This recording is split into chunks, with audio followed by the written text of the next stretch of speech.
Bem, pessoal, boa noite. Sejam bem-vindos aí a mais uma palestra do nosso ciclo de palestras, o GAP Convida. Para quem está chegando pela primeira vez, eu sou o Magela, sou líder do grupo de pesquisa em áreas protegidas do Instituto Federal Sudeste de Minas Gerais, Campus Barbacena, e anualmente nós realizamos um ciclo de palestras, que chamamos GAP Convida, com o objetivo de capacitar e difundir um pouco o assunto, capacitar os nossos pesquisadores, né, e difundir também para a sociedade as questões relacionadas às áreas protegidas. Esse ano, nós estamos aí com um ciclo muito especial, né, resolvemos convidar apenas gestores de unidades de conservação, é, e outras categorias eventuais de áreas protegidas no Brasil, para compartilhar os desafios do cotidiano aí da gestão dessas áreas. Então, uma forma de aproximar a academia à realidade dos gestores, né? Então, só alguns avisos rápidos. Vocês perceberam aí que as câmeras e microfones estão desligados, né, por questão de segurança. Se quiserem interagir conosco ao final da palestra, basta levantar a mão e eu libero o acesso. Todas as palestras, essa é a nossa 14ª palestra de 25 que estão acontecendo desde abril e vai até dezembro, né? São 25 palestras, todas elas, assim como os outros ciclos, tudo disponível na página do YouTube da nossa ONG parceiro, o Grupo Brasil Verde. Está o link aí para vocês. E como é um ciclo de palestras, nós oferecemos um certificado de participação para quem registrar a presença. Basta colocar o nome e o e-mail no formulário que vai ser disponibilizado pela nossa equipe aí ao longo da apresentação e também vai estar disponível no YouTube depois. Quem registrar em 7 palestras recebe o certificado de participação do ciclo, né? Também para acompanhar tudo sobre os eventos do GAP, sobre o ciclo de palestras, nós temos aí um grupo de WhatsApp, compartilhamos tudo isso, está o link aí no chat para vocês. Já aproveito para convidar vocês para a próxima palestra, que será dia 3 de outubro, e registre aí também de onde estão falando, né? Nós sempre recebemos gente nova, de diferentes locais do Brasil e, eventualmente, de outros países também, né? Bom, hoje mais uma noite seguramente especial. Estamos recebendo aqui a Maricéia Barbosa Silva Pádua. Ela é, ela é engenheira florestal pela Universidade Federal de Lavras, analista ambiental do Instituto Estadual de Florestas de Minas Gerais e gerente do Parque Estadual do Pau Furado, aqui também em Minas Gerais. Ela vai falar para a gente sobre os desafios na gestão do Parque Estadual do Pau Furado. Já agradeço muito a Maricéia pela gentileza em aceitar o convite, compartilhar conosco a sua experiência, e já passo logo a palavra para a Maricéia. Fica à vontade, por favor, Maricéia. Boa noite a todos. Eu agradeço o convite, né, do professor Magela, e só complementando a apresentação que o professor fez, eu estou há 21 anos no IEF, então 21 anos no serviço público, né? E aqui no Parque Estadual do Pau Furado eu estou há 2 anos e meio. Eu preparei uma palestra antes para vocês sobre os desafios do parque, né? Eu ia falar especificamente de vários assuntos relacionados à visitação, à implementação de novas trilhas, plano de manejo, mas no dia 1º de setembro nós tivemos o início de um grande incêndio florestal na zona de amortecimento da unidade. E esse incêndio entrou dentro do parque. E aí eu modifiquei um pouco a palestra e deixei ela mais voltada para esse tema que atualmente a gente está sofrendo muito com essas queimadas, né, com esses incêndios na América Latina, na Europa e principalmente em nossas áreas protegidas, né? Vocês estão visualizando a apresentação, tá ok? Sim, tudo certo para a gente.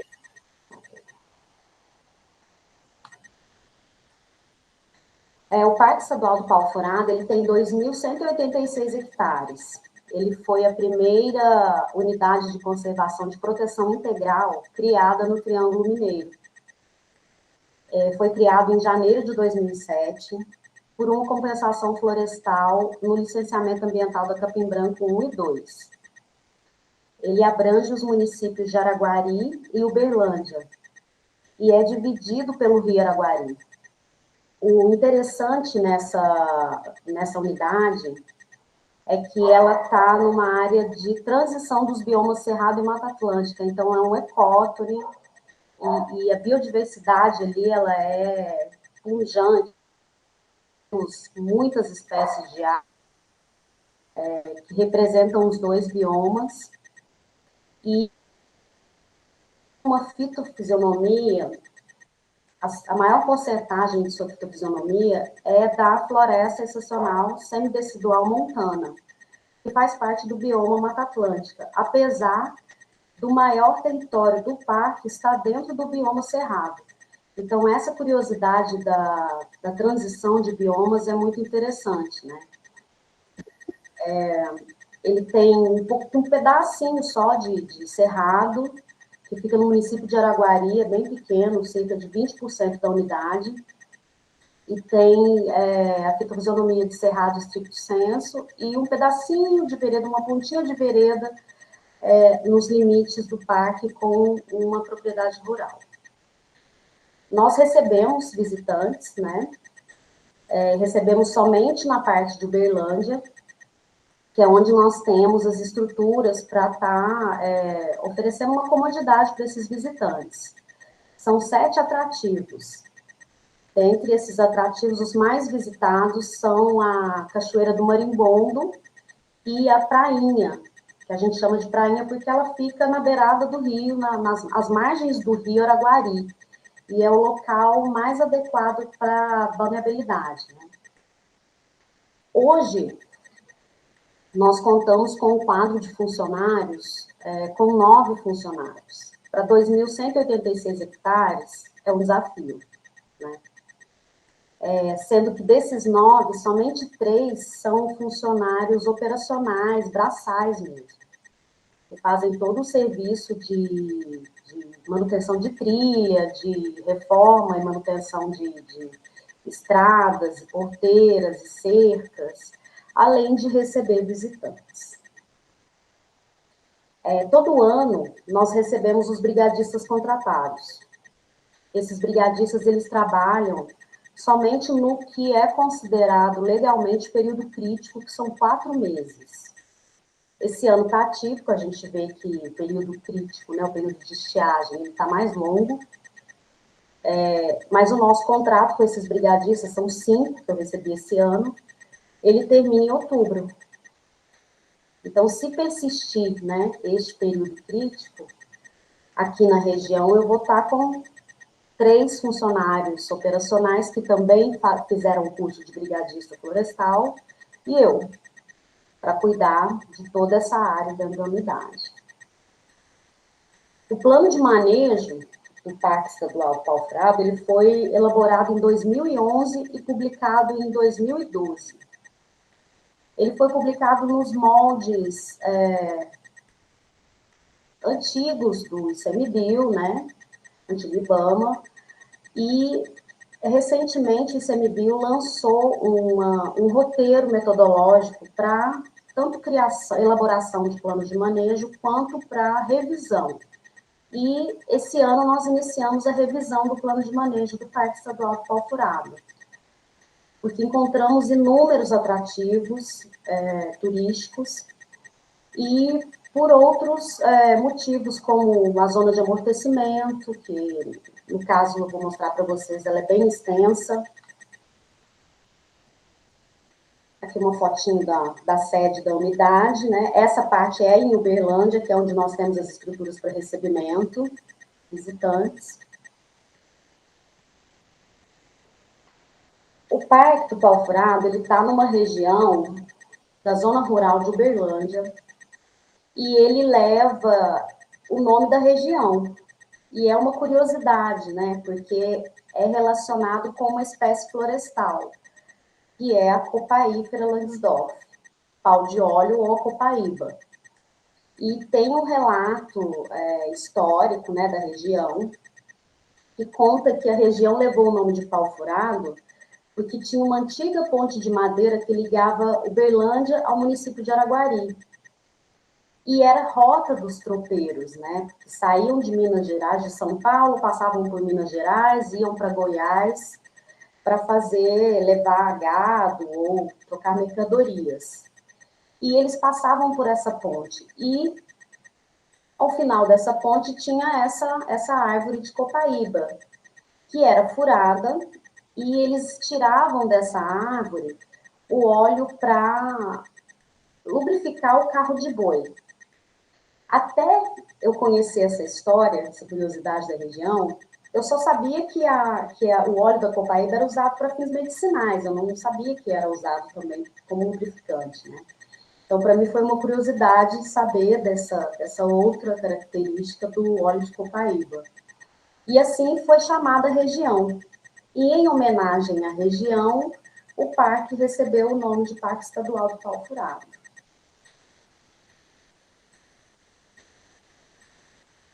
Aqui tem um print do Google, que vocês podem ver em verde, estão os limites do parque, né? Aqui está aparecendo a setinha para vocês? Sim, tá. Tá. Aqui é a usina de Capim Branco 1, né? O Rio Araguari e a parte que está localizada em Araguari, do parque, e a parte que está localizada em Uberlândia.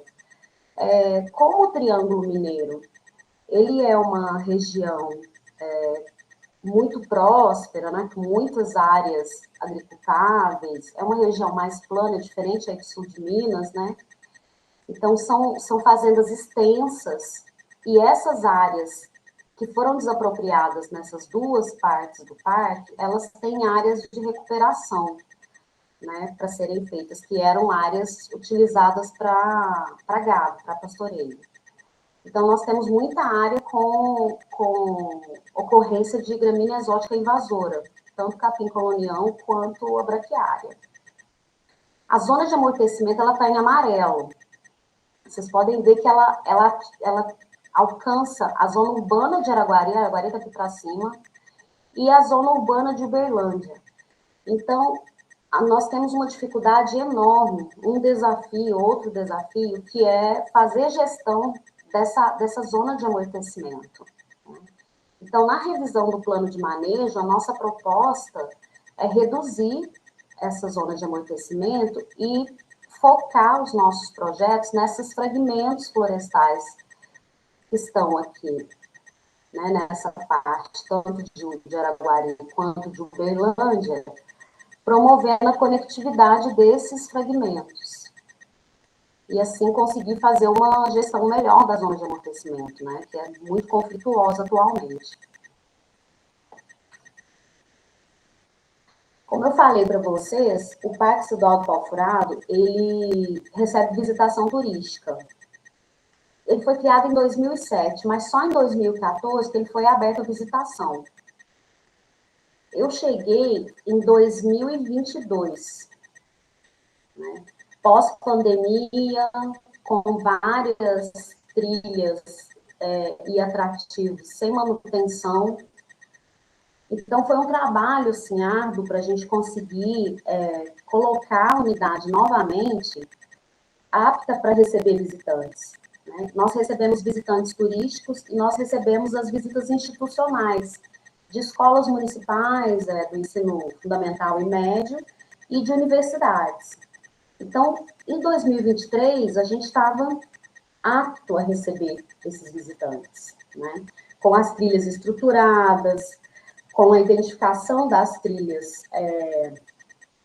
de forma correta, né? Com manutenção dessas identificações de trilha, e abrimos para alguns eventos esporádicos de mountain bike. Então, de 2022 para 2023, deu um boom na visitação no parque, né?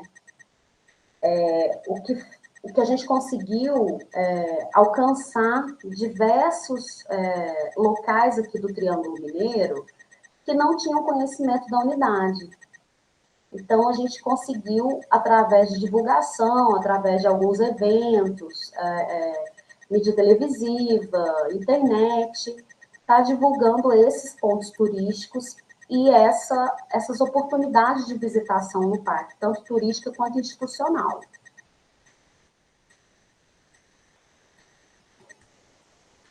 Essa é a prainha que eu falei para vocês, que é no Rio Araguari, né? É a parte... tem uma balneabilidade interessante, que a água tem boas qualidades, né? Boas condições para a pessoa poder praticar diferentes tipos de esporte. A Cachoeira do Marimbondo é o nosso ponto turístico mais visitado. A trilha é uma trilha pequena, mas é uma trilha intensa. Não é qualquer pessoa que dá conta de fazer esses 1,9 quilômetros de ida e volta. E essa cachoeira, a nascente desse córrego Marimbondo, ele nasce na zona urbana. Então, o córrego Marimbondo ele não tem uma qualidade boa de água. A gente sempre recomenda ao visitante que não nade na cachoeira, não entre na cachoeira, mas é muito difícil né, fazer a pessoa entender que ela não pode entrar numa cachoeira que ela acha que está limpa, né? Aparentemente ela está, né, limpa, a água está interessante, mas a gente faz a verificação semestral da qualidade de água, com parceria com a UFO e Universidade Federal de Uberlândia, e a qualidade da água não melhora, né? Principalmente por causa dos projetos que precisam ser feitos no córrego para melhoria da qualidade da água, trabalhar essa parte urbana onde a nascente está, né? Para não receber rejeitos, né, de esgotamento sanitário, entre outros problemas que a gente tem ao longo desse córrego. A Cachoeira de Terra Branca também nasce na zona urbana de Uberlândia. É uma cachoeira de difícil acesso, mas é uma cachoeira muito interessante porque ao longo dela, ela tem paredões bem extensos dos dois lados, que traz a oportunidade da pessoa desenvolver atividade de rapel ou de escalada. Então, esse trabalho de identificação dos pontos para desenvolver o rapel ou a escalada, eles vão ser avaliados durante a revisão do plano de manejo, para a gente poder abrir essa outra atividade turística nesse ponto da cachoeira. Aqui no alto, eu visualizei, não consegui fotografar, mas visualizei o urubu-rei, para vocês terem ideia. A fauna, o quanto ela é rica nessa região. E a gente está numa região com poucos fragmentos florestais. Muito próximo da zona urbana, né? Fica a 12 quilômetros da zona urbana, praticamente. Então, está praticamente dentro da cidade, a unidade, e com uma fauna e flora muito rica. Esses dados de fauna, eles estão no nosso plano de manejo, de 2011. Mas nós estamos com com pesquisas científicas dentro da unidade, da Universidade Federal de Uberlândia, para revisar a mastofauna. A herpetofauna eu não consegui ainda nenhum professor que tenha interesse de fazer esse estudo ali dentro. E a fauna, eu tenho um pouco de curiosidade, sempre tive curiosidade para estudar as aves, e tenho a prática, né, de longos anos de identificação. Esse número, 182 espécies, que está no plano de manejo, a gente pode considerar que 70% das espécies que eu já identifiquei lá no parque estão dentro desse número de 182. Tem muito mais espécies e muito mais diversas, né?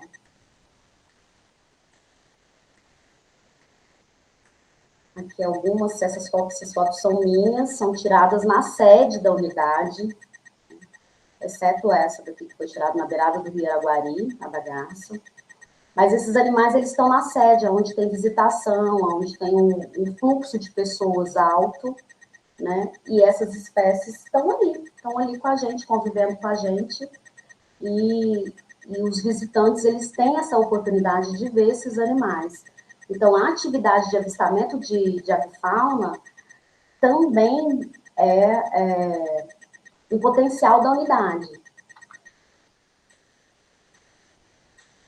Agora, eu vou falar para vocês um pouquinho do maior desafio que eu acredito que todas as unidades de conservação do estado de Minas estão enfrentando.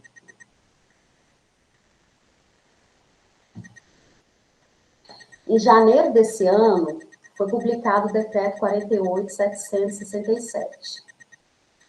E ele criou, ele fez uma revisão, né, alterou a gestão do Programa de Prevenção e Combate a Incêndios Florestais, que é conhecido como Força Tarefa Prévio Incêndio. Antes desse decreto, a Força Tarefa Prévio Incêndio, ela era da Secretaria Estadual de Meio Ambiente e estava dentro do IAF, né? Então, o Prévio Incêndio, há mais de 20 anos, ele é conhecido como o carro-chefe do IAF, ele é referência no estado de Minas em relação a combate de incêndios florestais, principalmente dentro das unidades de conservação. Mas chegou janeiro e veio esse decreto, né? E a principal mudança desse decreto é que toda a gestão, coordenação operacional e como é que eu posso falar? E a elaboração das políticas, das normas, em relação à prevenção e combate a incêndios florestais, ela ficou com o corpo de bombeiros. Então, a Força Tarefa Prévio Incêndio hoje, ela tem que estar permanentemente em condições de pronto emprego de prevenção e combate a incêndios florestais durante o período crítico dentro das unidades de conservação de responsabilidade do Estado. Então, hoje, eu estou com bombeiros dentro do Parque Estadual do Pau Furado e muitas unidades de conservação do Estado estão vivendo isso. Integram a Força-Tarefa Prévio Incêndio, o Instituto Estadual de Florestas, o Corpo de Bombeiros Militar de Minas Gerais, Polícia Militar de Minas Gerais, Polícia Civil do Estado de Minas Gerais e Coordenadoria Estadual de Defesa Civil. Muitas pessoas podem achar que o IF saiu perdendo nessa história porque o prévio incêndio não está mais sob coordenação total do Instituto Estadual de Florestas. Mas eu vejo benefícios nessa gestão, nessa nova gestão, né? E eu vivi isso agora, eu vivi isso esse mês, né? Ainda estou vivendo, na verdade, porque a gente ainda está no processo agora de rescaldo, né? Que é verificar ainda possíveis pontos que tenham foco de incêndio. Então, eu estou vivenciando essa gestão nova. E eu posso falar para vocês que aqui, para mim, né, no Parque Estadual do Pau Furado, ela tem tido muitos benefícios, né? A gente tem uma integração maior dos órgãos, né? Os recursos que, por exemplo, o Corpo de Bombeiros tem, o IF tem, a Polícia Militar tem, eles são todos destinados para suprir as nossas necessidades ali em relação a um incêndio de grandes proporções, como a gente teve no Parque Estadual do Pau Furado. E temos o compartilhamento de diversos equipamentos, não só veículos, mas equipamentos de combate, as aeronaves, né? Então, isso para nós, para mim principalmente, está sendo uma experiência benéfica. Eu falo para vocês um pouco da da nova gestão, né, da Força Tarefa Pré-Incêndio, para explicar para vocês que o maior desafio de uma unidade de conservação do estado de Minas Gerais, eu acredito até que a nível federal também, é você conseguir passar por um período crítico sem incêndio. Né? A gente começa a pensar em incêndio florestal no primeiro dia de janeiro. Aqui, principalmente, porque a gente tem essa característica da floresta estacional semidecidual montana. E chega no período crítico, né, no inverno, as árvores caem as folhas e formam uma serrapilheira, que é um material combustível excelente para incêndios florestais. Então, a gente começa em janeiro, quando o parque está lindo, está todo verdinho, a gente já começa a pensar o que fazer para o período crítico, né? O que eu tenho, o que eu vou fazer no caso de incêndio, quais são as medidas preventivas. E, para isso, a gente tem um documento que chama Plano Integrado de Prevenção e Controle de Incêndios Florestais, que é o nosso chamado PIPCIF. Ele é feito anualmente, atualizado anualmente, né? Esse ano a gente teve várias modificações desse documento, porque nós estamos sob uma nova gestão. E esse documento, ele lista,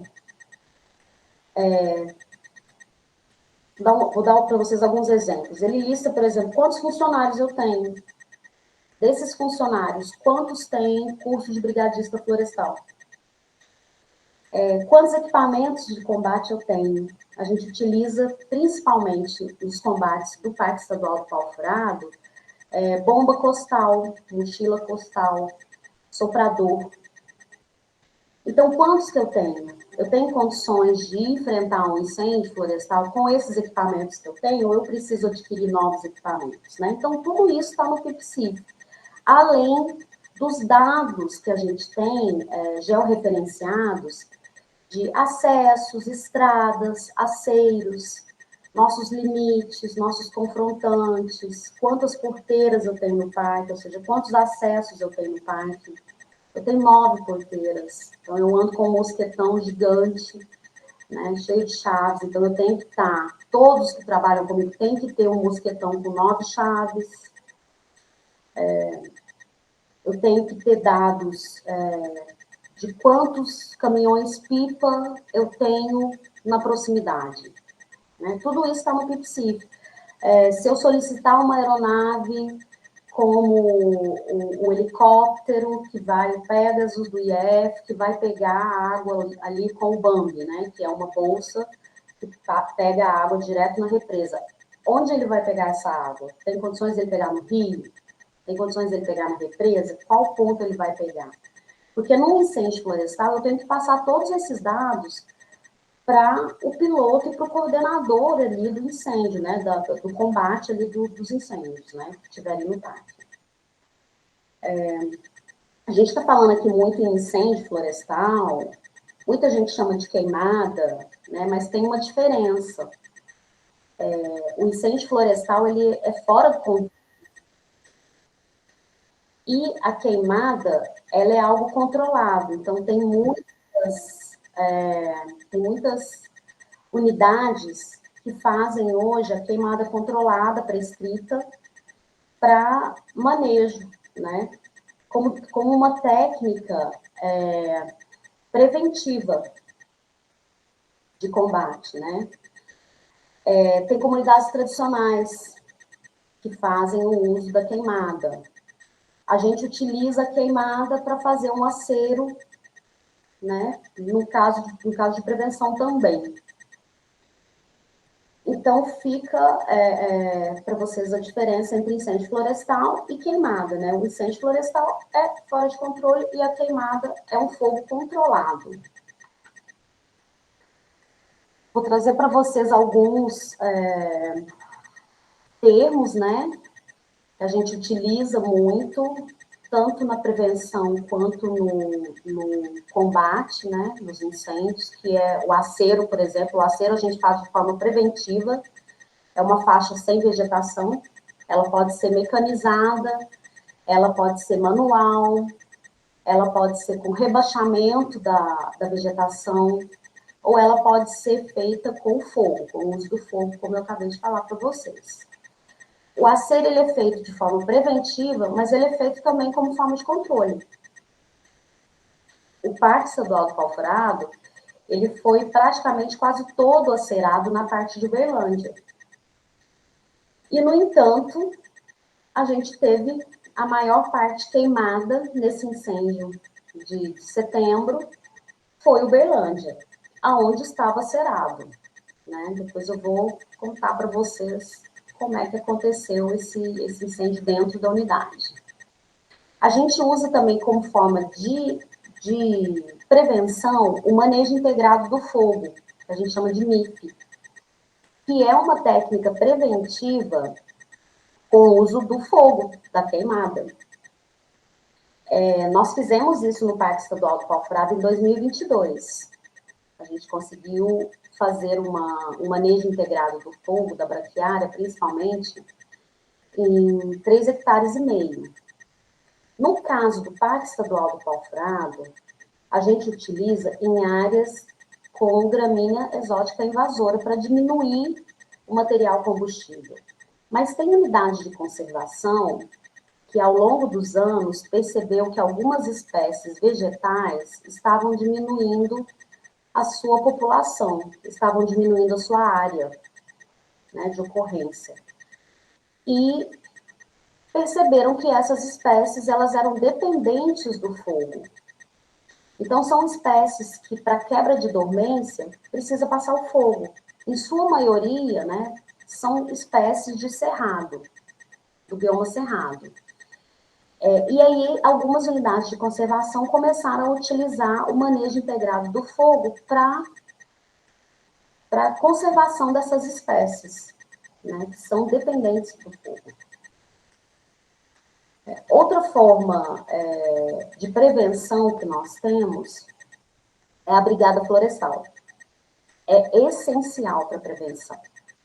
Todo ano, o Parque Estadual do Pau Furado, em conjunto com o Corpo de Bombeiros de Uberlândia, forma brigadistas florestais. Esse ano nós tivemos 5 cursos de formação de brigadista florestal. E, para nós, nesse incêndio de setembro, foi essencial essa formação esse ano, porque nós ganhamos novos voluntários, capacitados, para poder controlar, estar na frente de batalha, fazendo o controle de um incêndio florestal.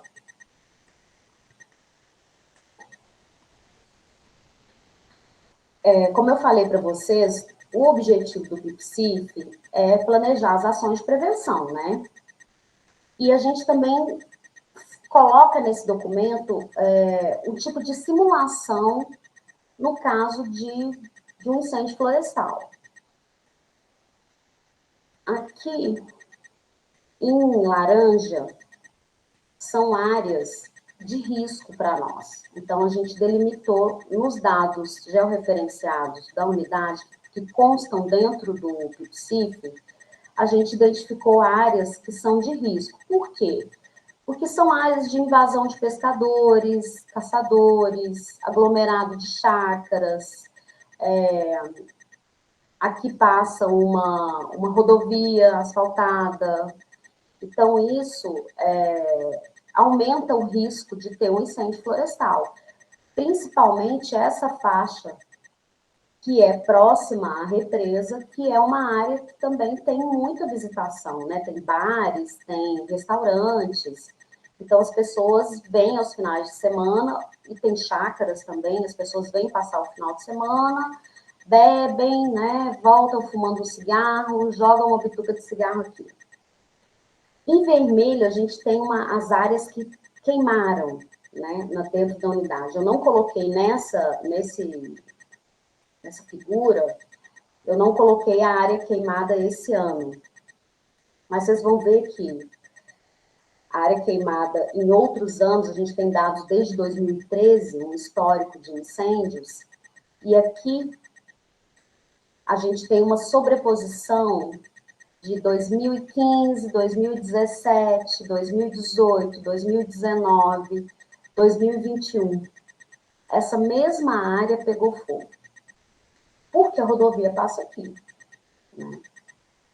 E o parque está na beirada da rodovia. Então, isso é um desafio para a gente manter essa área aqui conservada, intacta e longe de um incêndio, né? Desde 2022, que nós não tivemos incêndios dentro da unidade, em 2022 e 2023. Aqui tem um acero enorme, um acero dentro do parque e um acero fora do parque, além da faixa de servidão da rodovia. E a gente sempre cobra, né, para os órgãos responsáveis manter limpa essa parte. Então, aqui tinha tudo para não pegar fogo esse ano também, né? Porque nós fizemos as medidas preventivas. Mais para frente, vocês vão saber o que aconteceu. Aqui são alguns exemplos de aceiros. Esses aceiros aqui, nós fizemos para o MIF, para o Manejo Integrado do Fogo, que nós fizemos em 2022. Aqui nós dividimos em várias glebas essas áreas. Então, tem acero ao longo dessa parte todinha. Então, dividimos todo o limite com a mata, para poder assegurar que, né, a gente faça a queima controlada em determinados períodos e numa área menor de cada vez, né? Então, cada vez a gente pegou uma glebinha dessa e fez o manejo integrado do fogo.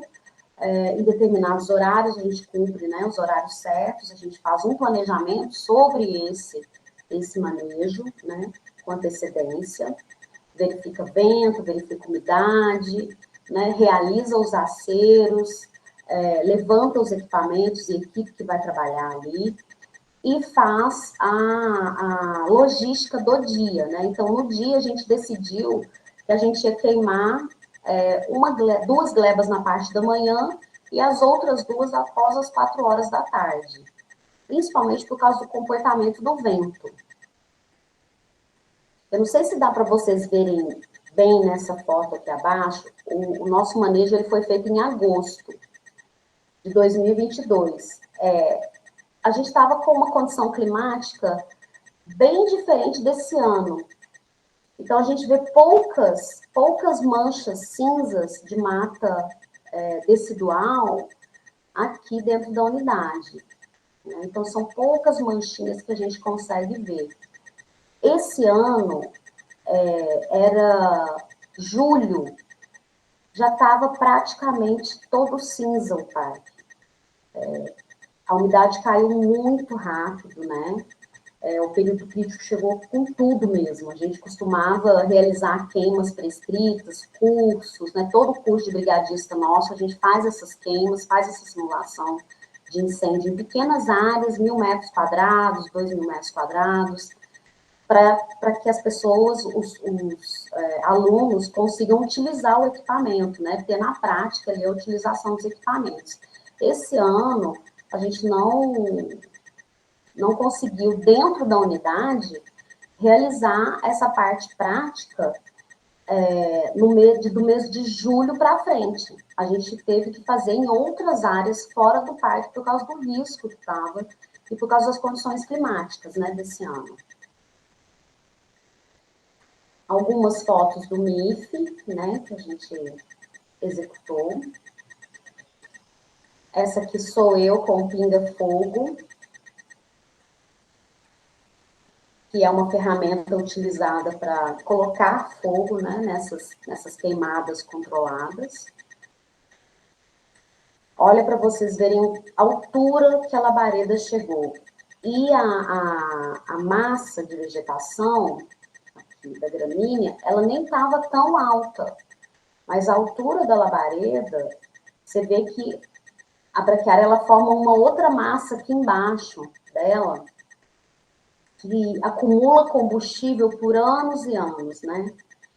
Então, essa área ela não teve um manejo adequado da braquiária ao longo dos anos, né? Então, tinha uma quantidade de massa combustível muito grande. E esse foi o resultado da parte da manhã, que nós dividimos a área. Então, aqui, ó, vocês conseguem ver algumas árvores que, né, são secas, e essas árvores são ou angico ou aroeira, e elas têm uma resina que é inflamável e que causa aqui dentro da unidade o chamado fogo de raiz, que a gente presenciou esse ano também, o fogo de raiz.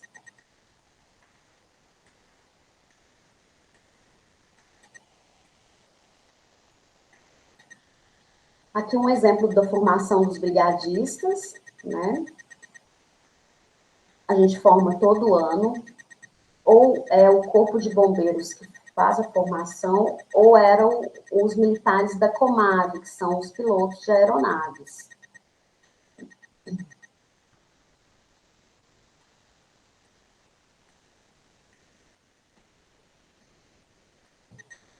Quando a gente faz o planejamento, nós temos que tentar imaginar e colocar isso no papel, o que acontece se pegar fogo, né? E nós ali na unidade, a gente tem um grupo de WhatsApp que funciona muito bem, que é um grupo de pessoas que foram formadas como brigadistas florestais, moram no entorno e hoje são brigadistas voluntários. E esse grupo faz parte outras empresas que estão ali, né? A usina Capim Branco, uma empresa de piscicultura que a realiza, a Uberlândia Refrescos, que faz o refrigerante. Eles têm câmera de monitoramento. Então, eles estão dentro do nosso planejamento para identificação desses possíveis focos, né?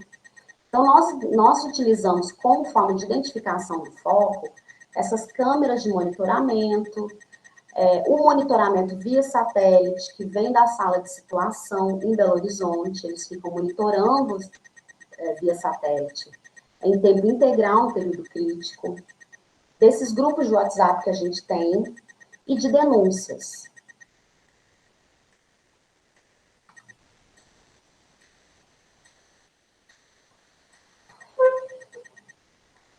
E quando a gente identifica esse foco, quando a gente recebe essa notícia de que tem um foco de incêndio dentro da unidade, a gente tem que tomar algumas ações iniciais, né?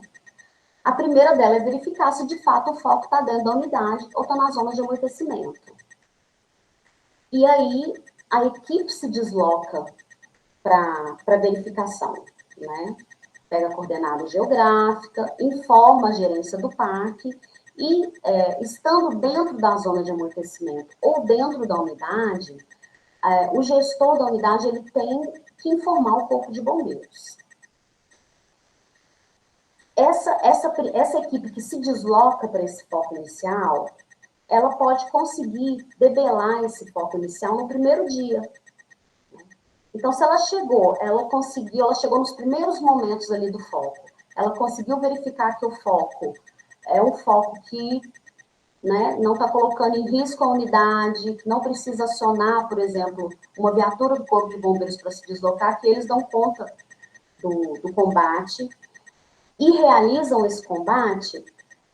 Nessa situação é maravilhosa, né? Mas a gente tem que prever uma situação pior, que é quando o incêndio sai do controle, de fato, aquele foco inicial, ele perde o controle, aquela primeira equipe que foi ao local, ela não consegue debelar, e aquilo se transforma num incêndio de grandes proporções.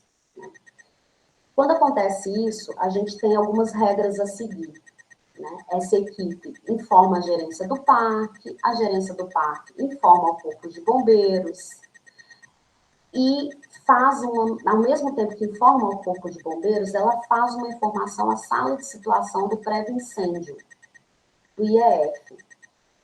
Quando eu faço essa informação à sala de situação do prévio incêndio, significa que é um incêndio de grandes proporções.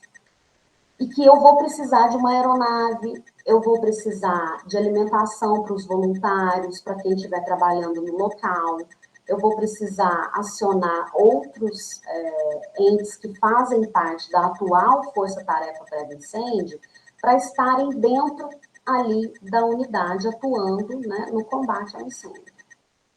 Aqui é uma foto da sala da SCO, né, do Sistema de Comando de Operações para Incêndios Florestais, que é uma forma de logística da situação de risco, né? Esse tipo de sistema de comando de operações, ele pode ser utilizado para qualquer tipo de ocorrência, né? Para enchentes, para incêndios florestais, para rompimento de barragem. É uma técnica de logística que os órgãos de defesa civil, eles utilizam para coordenar aquelas operações ali. Então, ao acionar a Força Tarefa Prévio-Incêndio, foi criado esse sistema, esse SCO, né, ali no entorno do parque. Por que não foi criado na sede do parque? Principalmente porque não tem internet. Né? Esse é um desafio que eu vou ter que vencer, é colocar um sistema de internet no parque que atenda pessoas que venham de fora. Eu tenho internet a cabo, mas se uma pessoa chega de fora, ela não tem um Wi-Fi para usar. Então, a comunicação para o Parque Estadual do Pau Furado, ele é um desafio a ser vencido. E nesse ponto que a gente instalou essa SCO, a gente tinha condições de ter acesso à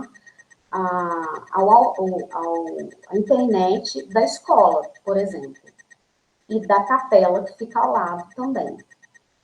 Então, para nós, esse ponto foi estratégico para a gente fazer o posto de comando nosso, né? É onde chegaram voluntários, foram onde chegaram outros profissionais de órgãos, né, de segurança pública, foi onde chegaram equipamentos, maquinários, tinha uma pista de pouso de helicóptero ao lado, tinha rodovia asfaltada, estacionamento para as viaturas que foram chegando. Então, isso tudo eu já tinha no meu planejamento lá atrás, que eu mostrei para vocês, né, no PIPCIF, que é o planejamento anual que a gente faz. Isso tudo estava constado lá. Onde é que, se caso eu tiver um incêndio, eu posso instalar um sistema de comando de operações? Né? Qual o melhor lugar? Qual o lugar ideal? Então, todo ano a gente tem que estar atualizando esses dados para, se ocorrer essa situação, a gente está colocando tudo que a gente coletou a pronto emprego. Aí, falando, né, do incêndio no Parque Estadual do Pau Furado, em setembro, aqui, essas bolinhas laranjas foram no dia 2. O incêndio começou no dia 1º de setembro, nesse local, que é um local de chácaras irregulares, por causa de uma fiação elétrica clandestina. Então, no dia 1º, foi dado o alerta, né? Era noite, então a minha equipe não conseguia deslocar para ajudar. Na segunda-feira, dia 2, a minha equipe estava aqui, combatendo esse foco de incêndio, se colocando em risco, porque tinham várias fiações elétricas, do qual a CEMIG não quis desligar, e com o corpo de bombeiros junto. Então, era uma situação muito difícil. Né? No dia 3, esse foco se espalhou, esse incêndio aqui do dia 2 já tinha sido debelado, essa parte já tinha sido totalmente debelada. Quando foi no dia 3, surgiram esses focos em pontos diferentes, né? E aqui é uma área, é uma fazenda, essa parte aqui é uma fazenda, né? Que faz divisa com a área de máquinas da usina, né? E essa fazenda queimou todinha, gente. Queimou praticamente todinha. E, coincidentemente, aqui nesse ponto, no dia 3, esse trechinho aqui, a bolinha está tampando um pouco, mas esse trecho aqui do rio, ele tem 60 metros de largura.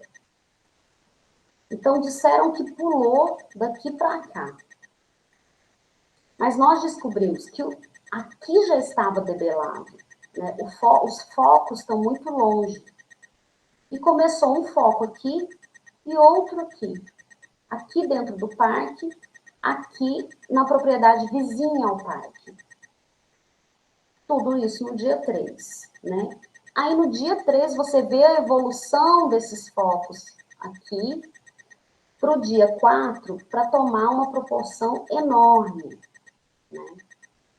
Então, no dia 4, você vê focos diferentes em diferentes pontos aqui. A distância desse foco aqui inicial, do dia 3, para esse aqui, gente, é muito longa. Então, improvável que esse fogo aqui tenha pulado para essa área no dia 4, que está em vermelho.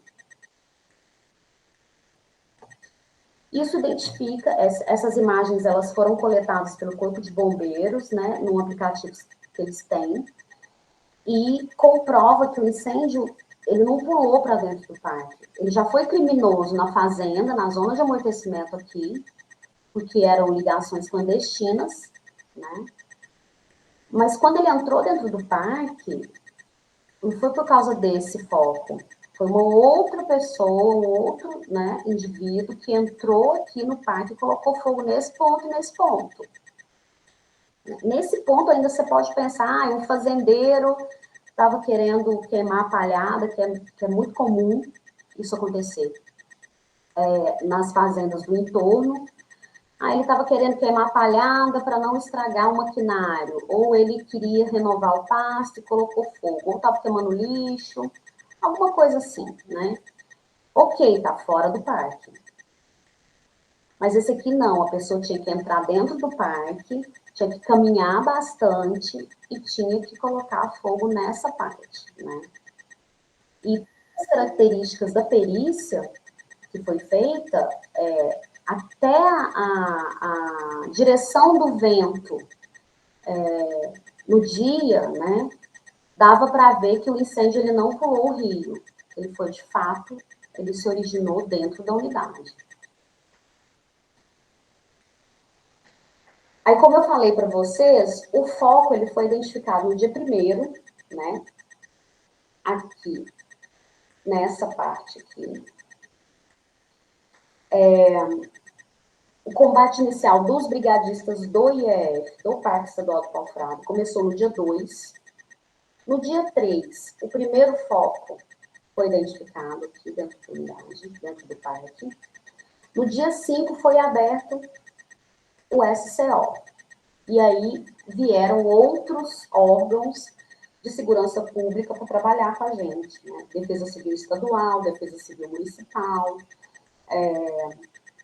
a própria prefeitura mandou maquinário, eu tinha à disposição retroescavadeira, pá carregadeira, moto niveladora, caminhão-pipa, assim, um quantitativo de maquinário para a gente trabalhar ali, que foi, eu acredito que histórico, dos incêndios que já ocorreram dentro do Parque Estadual do Pau Furado. A gente nunca recebeu o apoio como a gente recebeu esse ano, nesse incêndio, com essa força-tarefa, essa nova gestão da força-tarefa pré-incêndio. Nós tivemos 2 aeronaves Air Tractor, que são do Corpo de Bombeiro, e um helicóptero, que é do IEF, né, que coleta a água e joga ali sobre o foco. É efetivo?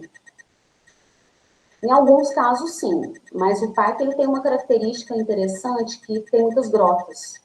E aí o fogo intenso, o fogão mesmo, ele está lá, dentro da grota, né? E aí a água não chega. Então você tem que descer ali, você tem que ir com uma motosserra, você tem que cortar a árvore. Algumas vezes, quando você consegue levar uma máquina, você tem que arrancar a árvore com a raiz, para não dispersar o fogo através das raízes, né? E como eu falei para vocês, isso principalmente ocorre porque a gente tem populações de angico e de aroeira, populações grandes dentro do parque, que tem essa característica de fogo ser transmitido pelas raízes, né? Por causa da seiva, que é muito combustível. O efetivo envolvido foram cerca de 80 pessoas. Esse ano, nesse incêndio, nós tivemos um mini ambulatório com atendimento de médicos veterinários e o professor de animais silvestres da Universidade Federal de Uberlândia. Quem fazia resgate de fauna antes, nos incêndios do Parque do Pau-Frado, era eu, que estava na coordenadoria de fauna na época. Não tinha isso, não existia isso. Eu vinha para os incêndios, dar apoio na logística e tentar fazer o resgate de algum animal.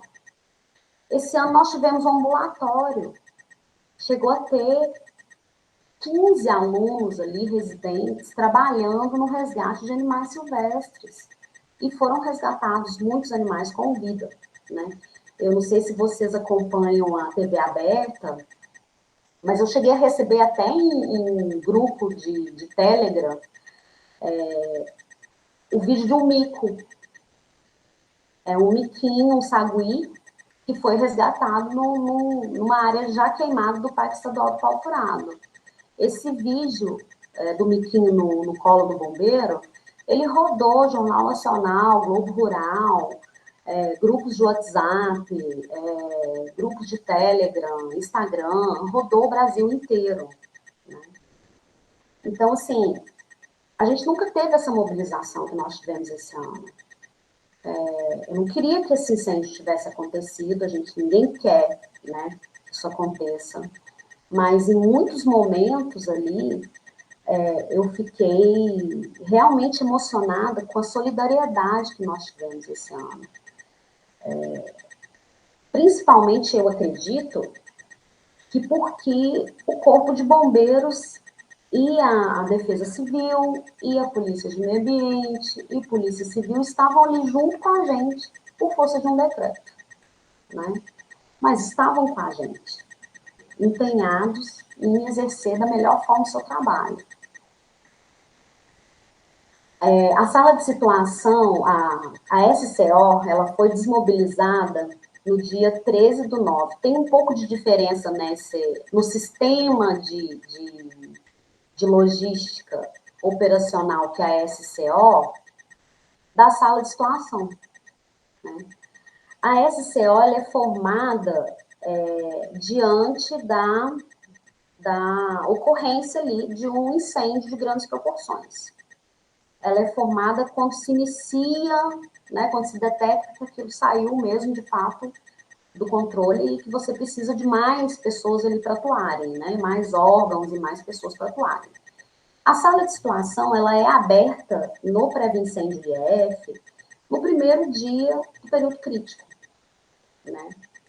O nosso período crítico, ele começa em junho e vai até outubro.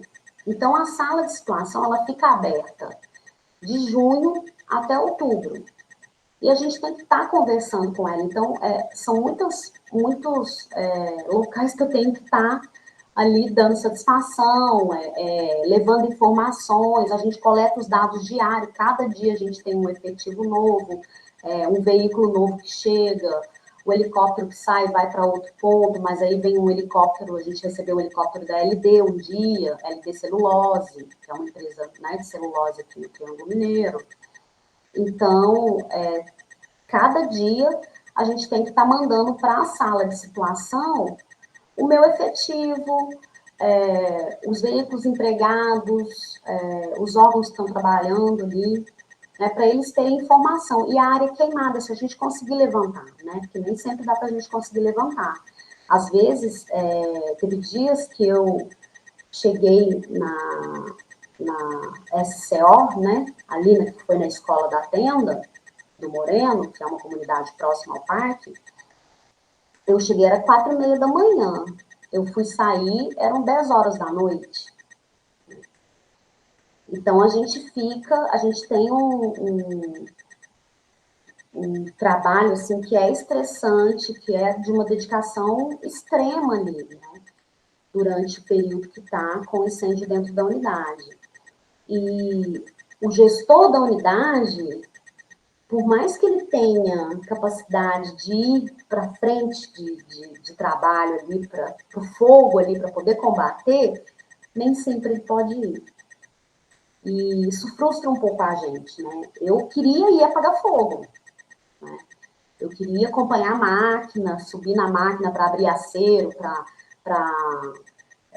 abrir mais estradas que já estavam feitas, mas eu tinha que ficar ali, eu tinha que ficar lá na SCO, porque a todo momento chegava alguma coisa, eu tinha que acionar a aeronave, eu tinha que fazer os sobrevoos, né?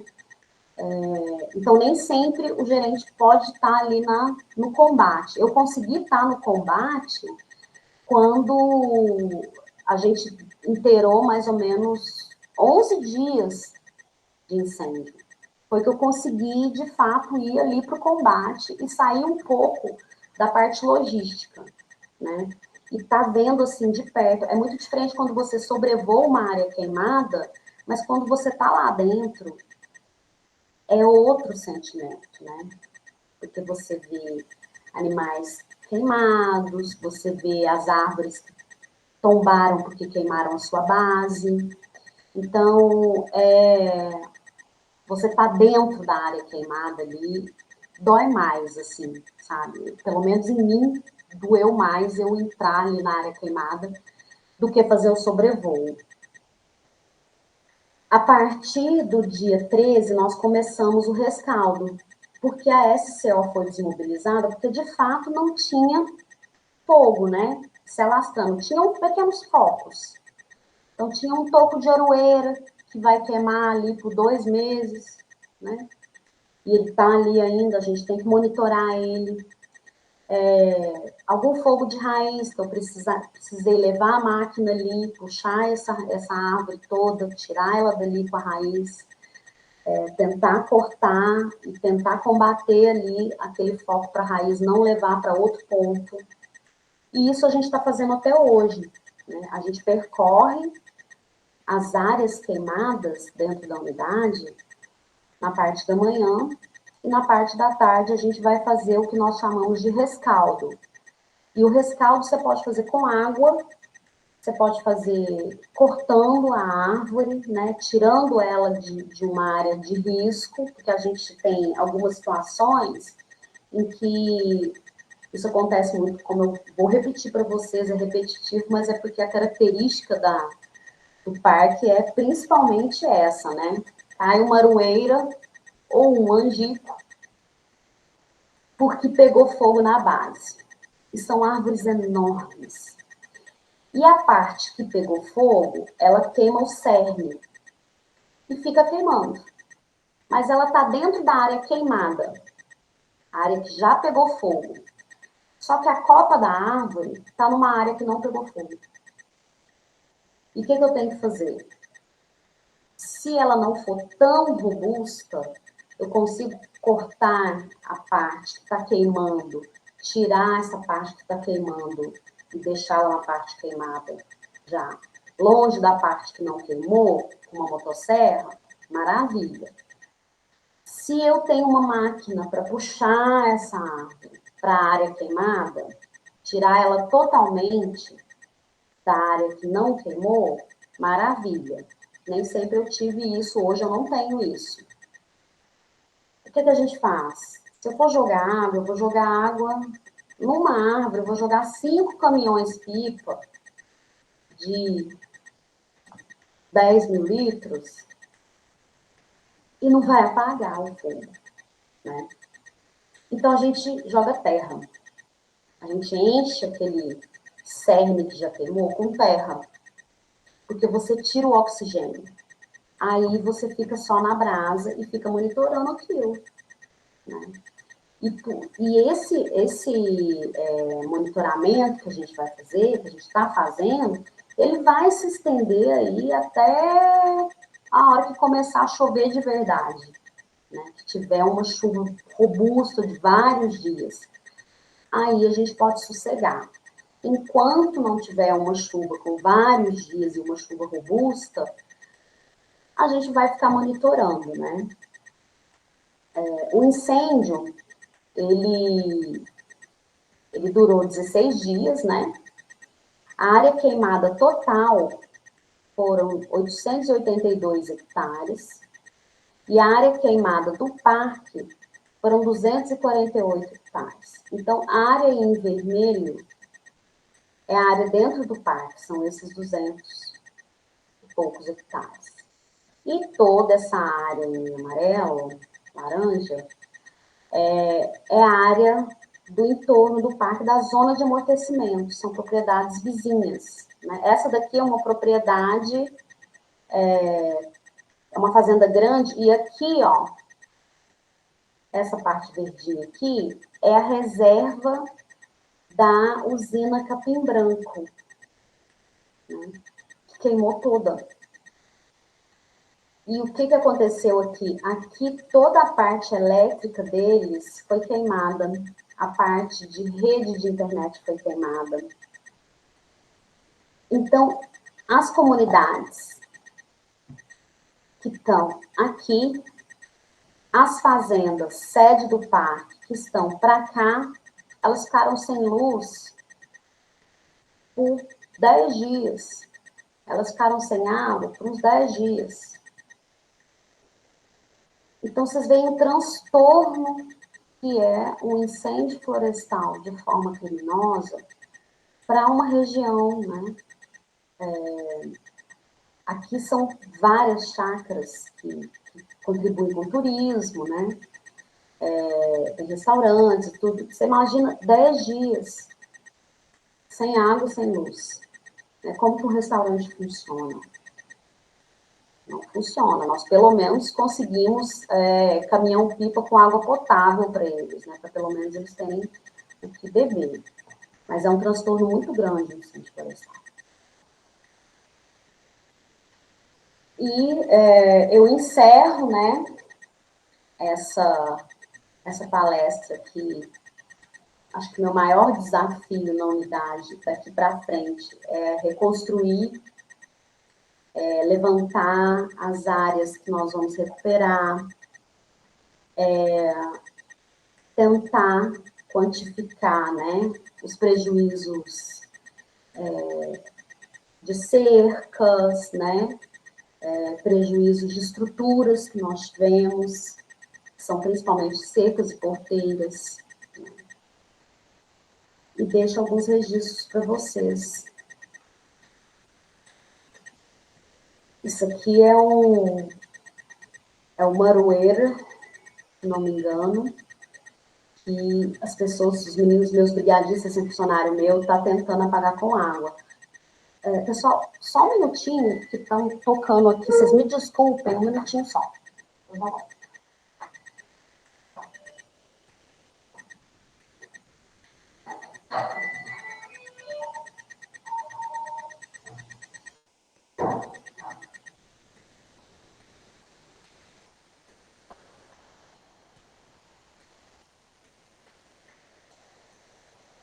E essas, não sei se vocês conseguem ver que essa área aqui para trás, ó, tem até um subbosque seco. Aqui o fogo passou bem rápido, né? E aqui, ó, é a característica da nossa vegetação nessa época. Fica totalmente seca, né? Totalmente sem folhas.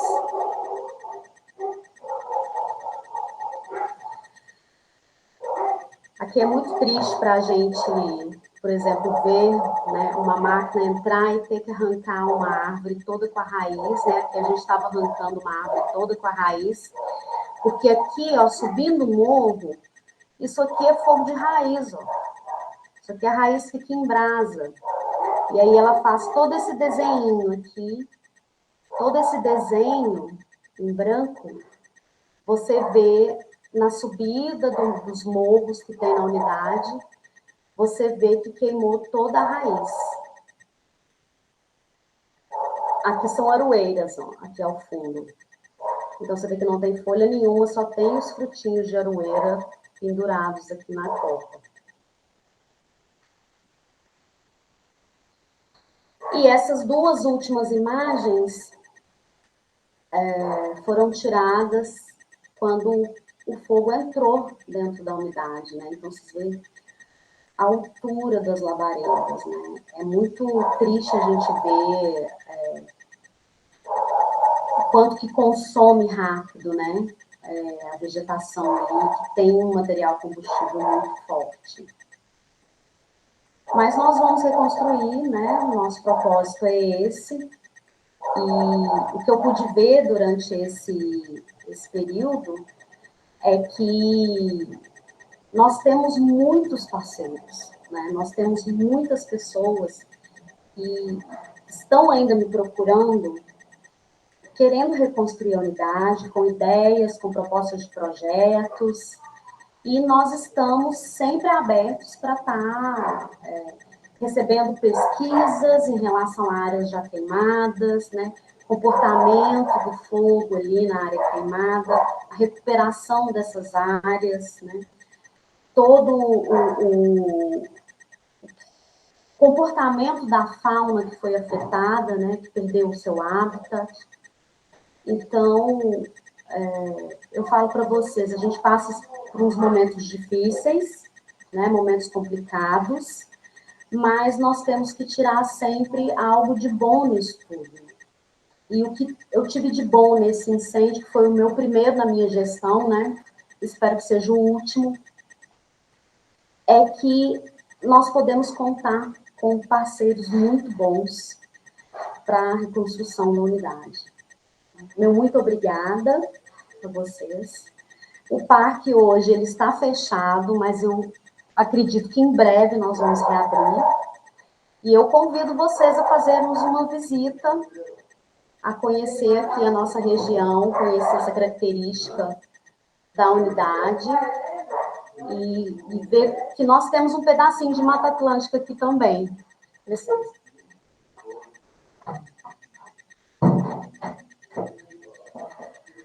Eu fico à disposição, se tiverem alguma dúvida. Eu estou à disposição. Maricéia, muito bom. Bom, obrigado. Eu acho que, né, fica aqui a nossa solidariedade, nossa admiração pelo trabalho, né?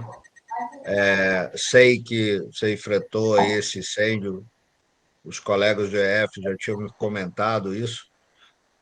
Então, sou, por várias razões, muito grato aí por você estar conosco, mesmo depois desse momento difícil. Pessoal, se alguém tiver alguma pergunta, pode levantar a mão ou postar no chat, mas eu queria sair um pouco do aspecto técnico, que normalmente nós usamos aqui nas palestras, porque eu acredito que nós estamos num momento muito sensível, de fato, né? Quer dizer, a coisa do fogo no Brasil inteiro, essa discussão, esse desafio. E eu queria ouvir de você um pouco mais sobre essa angústia, sobre esse desafio que você viveu enquanto pessoa mesmo, enquanto Maricéia e não apenas a gestora. Quer dizer, além da importância da parceria que você citou, e que é algo que a gente vem comentando bastante, qual o seu sentimento com relação a esse momento e o que você vislumbra daqui para frente, como essa questão das secas prolongadas, dos incêndios, podem se multiplicar num futuro próximo aí? A gente tem visto, né, todos estamos vendo que esse ano ele tem sido muito difícil para a gente, né? Principalmente Triângulo Mineiro. A chuva chegou antes no sul de Minas, né, gente? Chegou para vocês aí já a chuva? Na verdade, nós estamos no sudeste de Minas Gerais. A gente está na zona da mata, Na zona da e, mata, e tá chegando na a zona da zona da mata é mata? Campo das Vertentes. Aqui ainda não está chovendo, não. Não tá, não, né? Ontem deu um suspiro essa chuva aqui, mas não molhou o parque o suficiente. E eu falo para vocês, eu estive fora do IF por 5 anos. Estive morando em Recife, morei no Mato Grosso do Sul, e sempre as minhas viagens de férias, elas são para unidades de conservação. Elas são para áreas protegidas, porque eu amo isso, né? Eu estou criando uma RPPN, porque eu acho extremamente essencial que nós tenhamos áreas que tenham uma proteção maior, né? Além das reservas legais e áreas de preservação permanente. E eu vim para Uberlândia em 2013, vim para assumir a coordenação de fauna no IF, no Triângulo Mineiro, né? Eu sou do sul de Minas, fui criada no sul de Minas.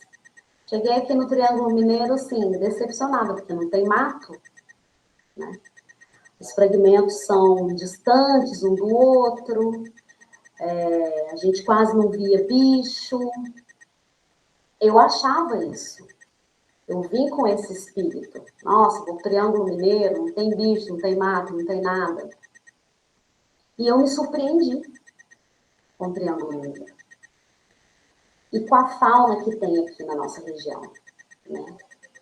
Nós temos veredas lindas, veredas que se espalham pelo triângulo todo, se encontram, são corredores fantásticos para a fauna. Nós desenvolvemos aqui no Triângulo Mineiro um projeto de reabilitação e soltura de tamanduás-bandeira. Eu criava tamanduá-bandeira na minha casa, eu crio ainda. Se chegar um filhote hoje, alguém me ligar, ai, a mãe foi atropelada, tem um filhote. Eu vou lá e busco o filhote. Ele fica aqui na minha casa até eu levar para o centro de triagem. Então, nós fizemos muito em relação à fauna aqui no Triângulo Mineiro. Principalmente reabilitação e soltura. E em 2013 eu conheci o Parque Estadual do Pau Furato. E eu me apaixonei pelo parque. E eu, durante a minha gestão na fauna, eu quis sempre fazer coisas no parque. Então, as primeiras atividades de avistamento de aves, fui eu que levei para dentro da unidade, né? Treinamento da equipe para captura e contenção de animais peçonhentos, nós que ministramos. E quando foi 2022 que surgiu essa oportunidade, eu falei, opa, né? Eu vou conseguir implementar todas as minhas ideias em relação à unidade. Sem dinheiro. Porque o Estado não dá um centavo, né? E eu consegui triplicar o número de visitantes. Eu consegui parcerias incríveis ali no entorno. Né? Eu consegui trazer de volta a pesquisa, eu consegui trazer de volta as escolas para visitarem a unidade. Estava fechada a visitação institucional. Estava suspensa, porque dá trabalho, né? Então, eu consegui trazer as pessoas de volta para o parque. E isso, para mim, cada coisa que eu consigo fazer é uma conquista gigantesca para mim. Né? É uma satisfação enorme. Eu faço pela unidade. Eu não faço para o meu ego. Eu faço porque o parque vai ser conhecido, porque as pessoas vão amar ele o quanto eu amo. E 2 anos eu consegui que não pegasse fogo no parque. O parque pegava fogo todo ano. Essa é o apelido do parque. Ah, o parque pega fogo todo ano. Ah, o Pau Furato pega fogo todo ano. Eu acompanhei muitos incêndios aqui, como eu falei para vocês, no resgate de fauna. É muito triste. É muito triste. E no desse ano, eu vou falar para vocês, eu segurei o choro assim algumas vezes, viu? Segurei mesmo. No primeiro sobrevoo que eu fiz, eu falei, não vou chorar aqui na frente do tenente aqui do meu lado. Vou segurar o choro, não vou chorar. E o que me deixou forte E eu senti que, tipo, eu estaria sendo muito egoísta se eu abrisse o bocão aqui e começasse a chorar agora, com gente saindo da cidade, carregando garrafas de água para doar para nós. Pessoas lá da cidade saem depois do seu trabalho e vão até a zona rural para doar água para quem está trabalhando lá no Parque Estadual do Pau Frato. As pessoas, meu telefone não para. O telefone não para o tempo inteiro, gente perguntando o que pode ajudar até hoje, né? E isso me fortalece, é o que mais me fortalece. E mesmo eu andando nas trilhas, que eu tive que abrir estradas em lugar das trilhas para poder que o fogo não pulasse, não prejudicasse a unidade, quando a gente está abrindo ali, né, na máquina, orientando a máquina para ela fazer o que tem que ser feito, né, para preservar uma área que não foi queimada, dói o coração demais, gente. Mas depois que o serviço foi feito, que eu andei a pé ali na nova estrada, né, que é a trilha do Angico, que é uma trilha que a gente tinha, ela virou uma estrada, né, gente? Eu fiz um acero lá para poder segurar o fogo. Eu andei ali, eu falei, nossa, nesse lugar aqui que arrancaram dois angicos enormes, ficou uma clareira.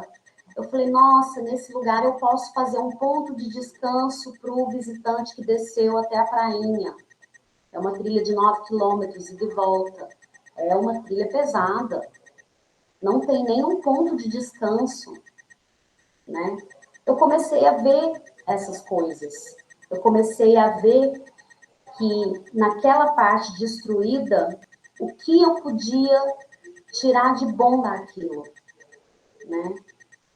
O que podia amenizar aquele sentimento de dor que eu estava para um futuro de coisas novas, de esperança, de recuperação, né?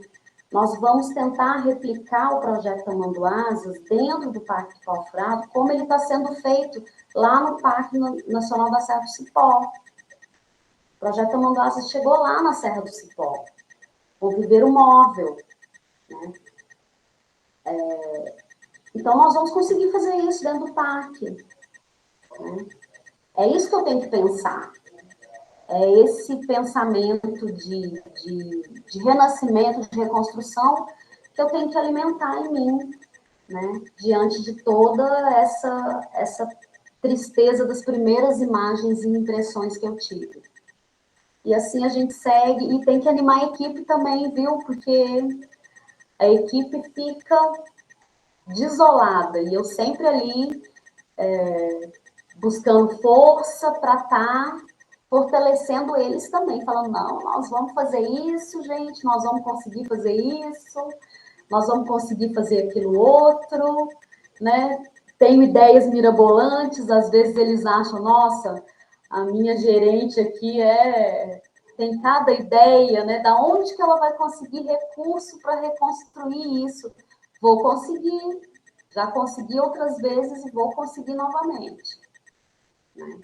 Então é esse espírito que a gente tem que seguir numa situação dessa, para ter força para acordar no outro dia 4 horas da manhã e combater fogo, e trabalhar na logística e tudo mais. Muito bacana, super inspirador, Marissaia. A gente tem falado e acompanhado os desafios que os gestores enfrentam aí no dia a dia, e fica muito claro, né, quando a gente tem gestores que realmente amam o que fazem, né, e conseguem superar os desafios, sobretudo com criatividade e com parceria, né? Eu acho que essas duas coisas são duas É coisas tudo. centrais com os desafios que a gente tem, com limitação de pessoal, de recursos, né? Então, nós estamos tendo muita sorte de receber vocês, e de ouvir essas experiências incríveis. Perceba aí a sua emoção, o seu cansaço, né? Por isso, mais uma vez, profundamente grato pela sua gentileza em estar conosco. Então, quero te agradecer muito, Maricéia. A gente está com o tempo já estourando aqui. Agradecer muito a sua gentileza e deixo aí você para suas palavras finais, pessoal. Ó, eu agradeço vocês, né? E espero que um dia vocês tenham a oportunidade de nos visitar aqui. E caso não tenham, visitem uma unidade de conservação. Sempre que viajarem, no Brasil, para fora do Brasil, a gente sempre tem boas experiências visitando uma unidade de conservação. É essa a mensagem que eu deixo para vocês. Sem dúvida nenhuma. Maricéia, muito obrigado. Pessoal, antes de encerrar, pedir o professor Múcio aqui para fazer um convite para a gente. Múcio, você quer falar rapidinho sobre o simpósio, sobre o seminário? Sim, sim. Boa noite a todos e todas novamente. Primeiro, não podia deixar de ser, né? Parabenizar a Mauricéia pela excelente palestra, a experiência, né? Esse relato da experiência dessa tragédia que está acontecendo por todo o Brasil, da forma mais intensa que nós parece que os registros estão mostrando isso, e a luta, né, de quem está lá na frente. Ouvindo o relato quando Mauricé é impressionante, né? Assim, a gente não tem a dimensão das dificuldades, dos processos todos logísticos e outros aspectos, né, que envolvem o combate a uma situação assim tão dramática como é o caso dos incêndios, da maneira como eles estão acontecendo. Porque nós temos que lembrar que os incêndios, principalmente no Cerrado, eles têm um componente natural, né? Então existe incêndio natural no Cerrado, mas o que nós estamos vivenciando é algo muito mais aterrador, né? Os especialistas, vários especialistas estão concordando entre si, e autoridades também, com relação ao aspecto criminoso, né? Ou seja, deliberado dos incêndios que estão ocorrendo no Brasil em áreas protegidas ou não. E isso ainda vai ser um panorama de reflexão bastante profundo. Mas, como o professor Magela disse, nós estamos, ele também estamos organizando, né, ajudando os colegas da região sul do Brasil a organizar um evento que já está na sua 15ª edição. Ele é um evento anual, que esse ano é o 15º Seminário de Pesquisa em Planejamento e Gestão Territorial. E aborda vários temas, ou seja, vários aspectos da gestão territorial. Entre eles, o nosso, né, o motivo que nós estamos aqui agora, que é o de gestão de áreas protegidas. Então, esse ano, esse evento, o professor Nilson, lá do IG, lá de Santa Catarina, da UESC, ele é o coordenador geral, e ele nos incumbiu, né, na verdade. O evento ele é híbrido, é um evento que uma parte dele vai ser realizada presencial, espalhada em vários pontos, né, aqui do Sudeste e do Sul, principalmente, em várias instituições, a parte presencial, mas que vai ser transmitida online. Então, a gente vai criar mesas redondas, colegas vão discutir aspectos regionais, né, desafios regionais de gestão do território, e no nosso caso aqui específico, de áreas protegidas. Então, essa parte específica desse grupo de trabalho de gestão de áreas protegidas, que o professor Magelo, inclusive, é o coordenador, ele vai mediar uma mesa, e essa mesa redonda vai acontecer aqui na Universidade Federal de São João del Rei, onde eu trabalho, na cidade de São João del Rei, e ela vai ocorrer no dia 21 do 11, não é isso, Magela? 21 do 11, às 19 horas, e será transmitida online. Então, ou seja, a gente vai reunir aqui 3 colegas, inclusive 2 colegas da Mauricéia de trabalho, que são gestores, né, de áreas protegidas, uma colega da Mauricéia que é a gestora da APA e Reves, que elas são conjugadas, né? APA, Reves, Serra de São José, que é a Carolina Abreu, que também é da mesma formação da Mauricéia, que é engenheiro florestal, né? E que também é engenheiro florestal é o Marco Túlio, né? Da Flona Ritápolis, que é do ICMBio, junto com o professor colega do Magela de IF Sudeste, o professor José Saraiva Cruz, que é sociólogo, mas também tem um grande histórico de envolvimento na luta pela conservação ambiental. E o tema específico dessa mesa redonda vai ser exatamente esses desafios de gerir unidades de conservação conjugadas. Então, aqui, atualmente, na região, nas proximidades da cidade nossa aqui de São João del Rei, nós temos a perspectiva de criar uma unidade de conservação, estão trabalhando para isso, na Serra do Lenheiro, que é uma região próxima, né? Ou seja, contígua à Serra de São José, que engloba vários municípios, mais São João del Rei, Tiradentes e outros municípios, Prados, outros municípios do entorno, e lá também tem os incêndios. Aqui tem acontecido, lembrando aí a Mauricé, os incêndios não têm sido devastadores, Mauricé, como tem sido, pelo menos lá na APA Reves, certo? São José, não tem sido devastadores. Em anos passados foi muito pior, né? Muito pior, mas esse ano tem sido mais localizados e mais um controle mais efetivo. O que está acontecendo é nessa área da Serra do Lenheiro, onde ainda não é um OC. E a gente está lutando para se transformar num MONA lá na região, porque o mais adaptado lá seria um MONA. E essa luta, então, a gente tem uma perspectiva estadual aqui, de criação de um MONA estadual, e iniciou-se o diálogos, né, que eu também tenho envolvido, junto com o professor Saraiva. O professor Magela monitora aí de longe, porque a gente tem um grupo de pesquisa em áreas protegidas, né, ele monitorando essas ações todas. Nós somos integrantes, eu e o professor Saraiva, somos integrantes do grupo. E aí a gente vai estabelecer uma discussão aqui a respeito dessas possibilidades, ou seja, de integrativas, tanto do ponto de vista federal, que a Flona, por exemplo, quais as possibilidades da Flona assumir, né, os gestores da Flona assumirem a gestão conjunta dessa futura MONA, né, desse futuro MONA, ou mesmo criar-se um mosaico, já existe o mosaico, né, da APA Reves, e anexaria, portanto, um MONA. Então, seria um desafio ainda maior para a Carolina, que já gere sozinha, assim, com colegas ali dando um apoio, mas ela é a responsável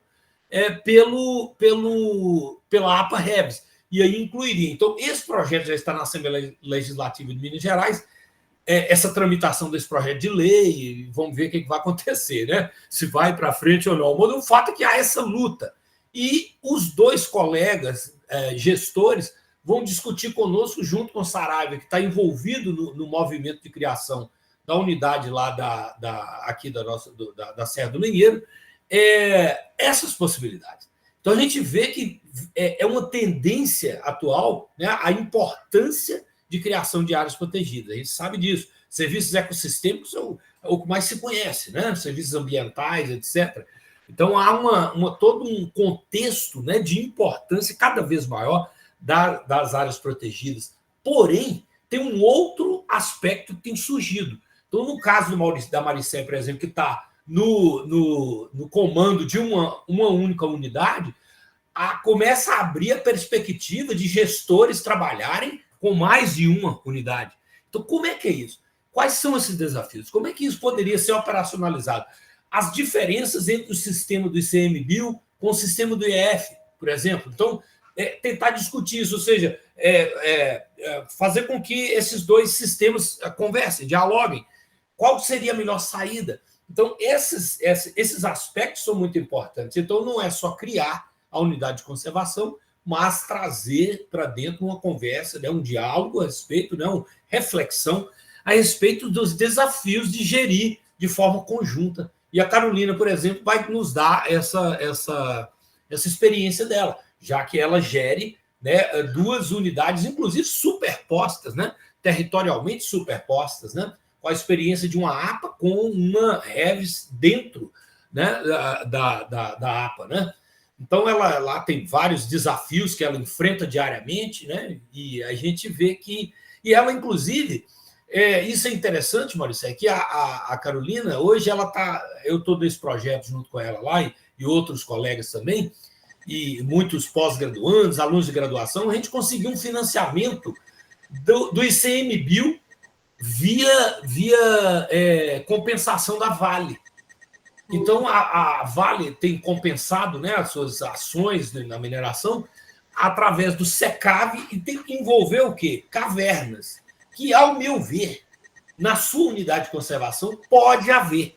Então, eu vejo uma forma de trazer dinheiro, trazer investimento, trazer visibilidade e melhorias na gestão da sua unidade, entendeu? Sem entrar nesse tipo de... E aí tem que ser o gestor que tem que ser o responsável pelo projeto.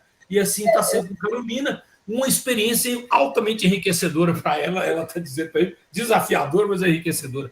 Então, a gente conseguiu uma quantidade de dinheiro, né? Oi, fala. Contar para vocês que esse ano eu consegui cerca de 35 milhões de recursos para o Parque Estadual do Pau Furado, através de compensação minerária, da Mosaic. Isso é muito da Mosaic bom. Fertilizantes. Isso é muito bom. Muito bom. Não só o parque que vai ter esse recurso, mas o montante total são 180 milhões, mas o Parque Estadual de Campos Altos, o Parque Estadual de Paracatu, em Sagarana tem outra unidade, então são várias unidades que vão ser beneficiadas com esse recurso da compensação minerária da Mosaic Fertilizantes.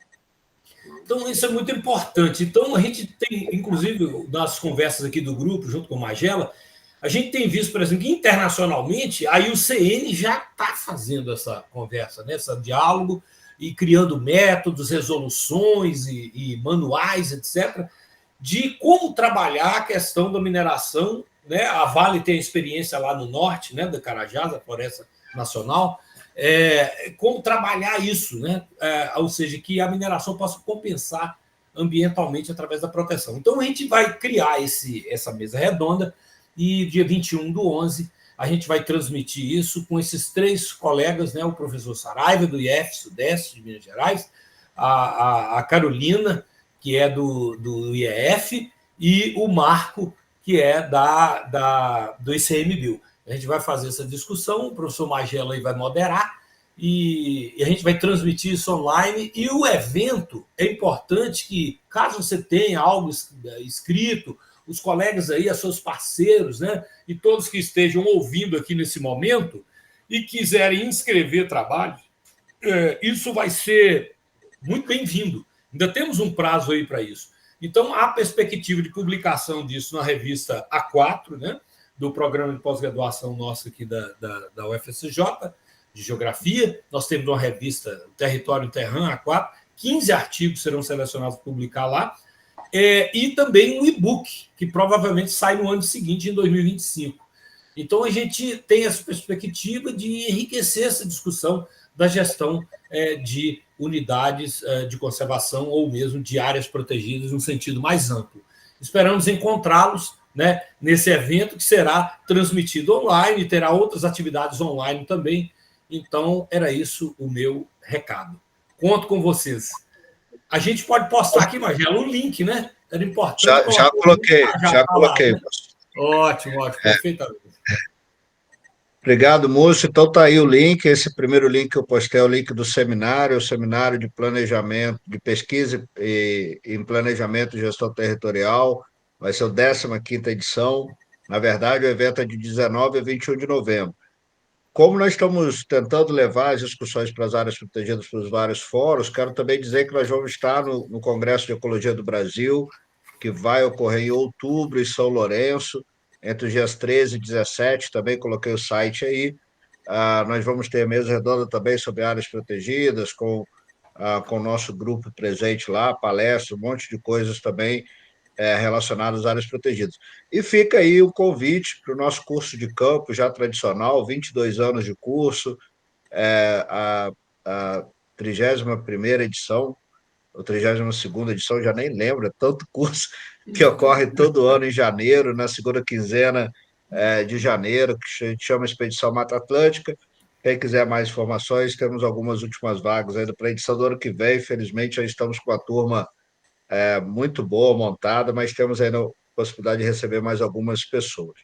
Gente, muito obrigado por mais essa noite maravilhosa. Maricéia, muito obrigado mesmo pelo seu depoimento, muito marcante, muito impressionante, muito impactante para todos nós. Bom trabalho, até a próxima. Pessoal, lembrando que semana que vem vamos receber o gestor da reserva extrativista Chico Mendes, no Acre, o Marcos Mesquita, primeira reserva extrativista criada no Brasil, vai compartilhar conosco também a sua experiência. Um grande abraço, até semana que vem, dia 25. Até mais. Tchau, tchau.